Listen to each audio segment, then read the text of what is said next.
Okay, this is a video for how to do the hitting charts. With the hitting charts, each chart has 16 plate appearances, 8 on this side, 8 on the back side, all identical. And you would just have one sheet of paper or one chart for the hitter. So in this case, it's John Fleck. So every at bat here is going to be a John Fleck at bat. And you would change it. So after you'd filled out one box, you go to the next sheet, and let's say this one would be for Chris Gass. So now every time Chris Gass hits, you're filling out this page. So you're changing pages with every batter. You do this for all the centenary hitters as well as all our opponents. So first you want to put in who the pitcher is that he's facing in that particular at-bat, the date, and the opponent. So if this is an at-bat from today's game, tomorrow's game, it might, it's going to be a new opponent and a new pitcher, and you can put it right here. So we can actually chart this over the course of multiple games. And what you're going to do is you are going to use this key up here, which is going to indicate what happened on a given pitch, and you're going to chart it within a strike zone. So this 9 square, the small squares here, indicates a strike zone. The top of the strike zone, the bottom of the strike zone, outside and inside, depending on whether they're a righty or a lefty. So in John Fleck's case, he's a left-handed hitter, so he would be standing over on this side of the strike zone in theory. You don't have to draw the person, just to give you an idea. So any pitch that's over in here would be an inside pitch. Any pitch over here would be an outside pitch. And if it's in these boxes, then it means it's in the strike zone. And if it's outside in this bigger border, then it's a ball. So, or at least it should be. Yeah, you can never account for umpires, I suppose. So what we're going to do is we're going to chart each of these things with the appropriate thing. So let's say the first pitch is thrown, and it's a pitch in the strike zone that's up and in, but it's in the strike zone, and it's right around here, and he takes it. So we're going to color it in because it's a take.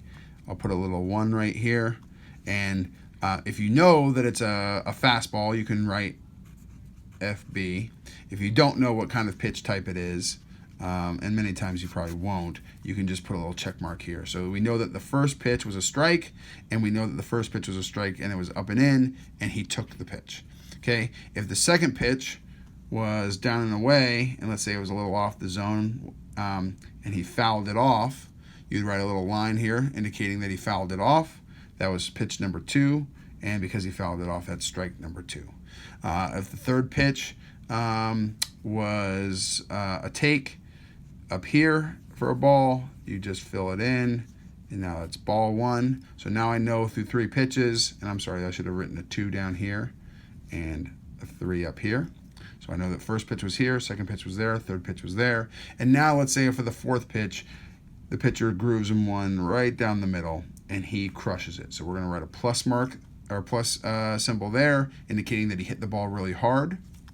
And we're going to do, like we did on the pitching charts, we're going to do a little mini charting here. So let's say it was a line drive to right field. We would just do a straight line to right field. And then we would indicate here, let's say it was a single. And if there's any notes, let's say, he got to advance on an error, or he drove in a run, or any other kind of details that might be helpful, you can put those right here. And then as far as the QNQ, quality or not quality, we use this key right here. So if any of these things happen, it's considered a quality plate appearance. So if it was 8 or more pitches, it was not 8 or more pitches. If it was a successful sacrifice bunt or sacrifice fly, it was not any of those things. It was a base hit, it was, so therefore it's a Q. But if he had a walk or hit by pitch, or if it was a hard hit ball. So even on this particular one, if he had lined this ball out and the right fielder caught it and he was out, and the result was a line out to right field, we would still know that it's a hard hit ball because of the plus, and it still would be a quality plate appearance. So that is what we would do for each of these at-bats. And then his next at-bat, it might be a different pitcher. So now maybe the pitcher's name is Jones, and different date, maybe different opponent, and we do the same thing here, charting all of this. All right.